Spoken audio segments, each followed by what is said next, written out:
यहाँ देख सकते हैं कि स्टेटमेंट ऑफ अफेयर ये होता। अगर सपोज कीजिए आप 1 अप्रैल यानी कि कौन-सा वाला बना रहे हैं, बिगिनिंग वाला।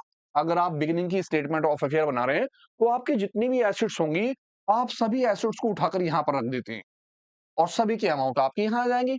इसी तरह जितनी भी लायबिलिटीज़ आपके पास होंगी, आप उन सभी की एक्सटर्नल लायबिलिटी उठाकर यहाँ रख देंगे।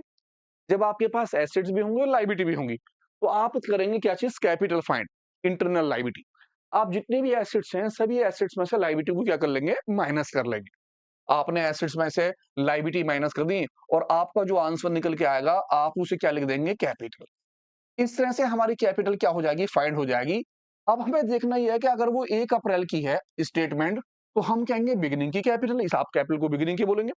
अगर खुदा ना खास्ता आपके पास एंड वाली नहीं है, तो आप इसे कौन-सी बोलेंगे, एंड वाली, क्योंकि आपके पास डेट जो है कौन-सी, वो 31 मार्च।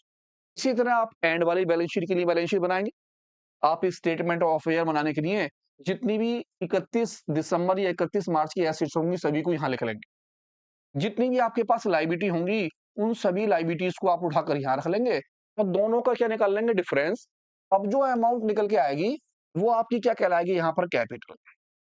बस आपको ध्यान ये रखना है कि अगर वो आपकी किसकी चीज़ की है, 1 जनवरी की या फिर है आपकी 1 अप्रैल की, तो आपकी ये जो कैपिटल निकल के आई है, आप इसे बोलेंगे बिगिनिंग की कैपिटल।